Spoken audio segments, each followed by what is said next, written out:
zero exemption. Those people that you're talking about now, those Nigerian youths, my brothers that you're talking about. Touch TV News Channel. The best. Zero exemption. Those people that you're talking about now, those Nigerian youths, my brothers that you're talking about, those SMEs, low income earners, those are like the minimum wage earners. Look at the minimum wage is 70,000, and they said anybody earning $1 million less will be exempted.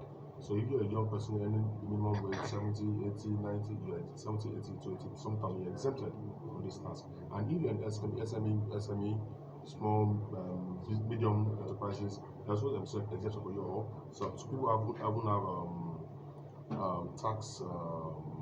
There's a tax exemptions for some certain group of people, which, like I said, you followed me in the meeting today. I said nothing will specify say youth in the bill, but we know where we fall in. We know the areas where the majority of the youth are, which are the SMEs and also low-income earners, and just graduates just leaving school. If you leave school now to go and look for a job, definitely low-income earners. So we know our target audience. We know where the bill speaks to us. So that's what we are speaking to in the bill, to ensure that those areas are well taken care of to concern Nigerian youth. Going forward, they have come, they have seen, and we've encouraged a lot of the other youth groups to have their presentation presented to the Secretariat. What other engagements are we looking at with respect to this law when it comes to reality? When the law comes to reality, the engagement having there is the implementation. So it goes to be the engagement. Like today's topic, when someone or two people came up and they spoke about the implementation, they said the bill was in order, but what they are afraid of is, at the end of the day, when there's a lot of taxation, a lot of money, won't that breed corruption? Won't that breed a lot of stealing? The little we have, they're already stealing it. When it's now more and much, that's when that comes. The next engagement we have now is implementation and oversight. How are we to be able to oversight this taxation, the bill, the money coming in, and how we be able to implement it and ensure that the monies that are coming in are used for the rightful infrastructural development of Nigeria as a whole. Mr. Chairman. So what would be the indication of this bill to education system in court? The bill, there's no really, because if you see that's the development levies part of the bill. That's what is still argued. That's what is still being argued about left and right. So I cannot say specifically this is what we'll be about it, because it's still being argued left and right. Talking about tax fund and other things like that. Left to me personally, I feel that tax fund should be left for now and should be phased out gradually. You understand? Give it a lifespan. It's okay, tax fund, you'll be there for the next 10 years. After 10 years, you on that kind of, because if you leave it there, I shouldn't say tax fund should be something that should be for life. You understand? It should have a lifespan.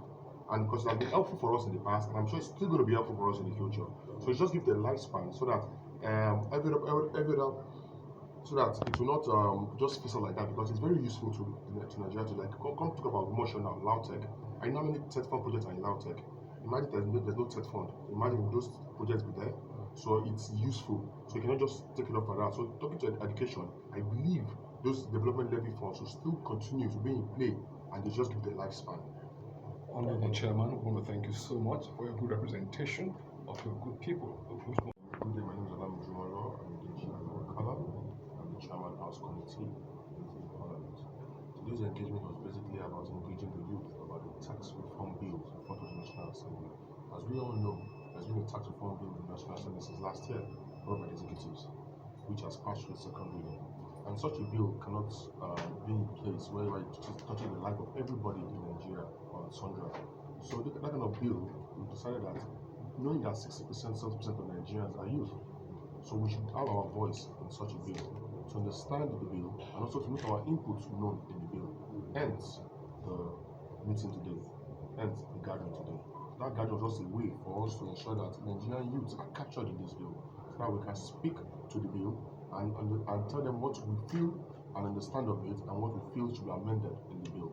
Because like I said, if you look at SMEs, look at low-income earners, there are people 35 and below, which are the young Nigerians. So they should be adequately captured in such an important document.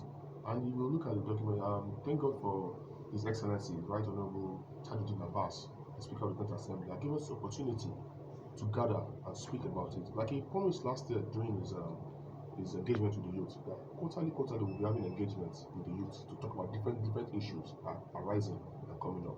So this is one of those engagements that we are having with the Nigerian youth, talking about the tax bill.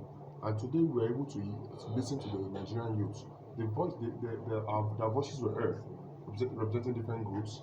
Their voices were heard today, and we assured them that all that was discussed today will put into a document, a communique, and be given directly straight to the appropriate chairman of the committee to ensure that it is implemented and before it comes to the floor for the final reading, the third reading. So that was what today was all about. Today was all about the Nigerian youth and the tax reform bills brought by the executive.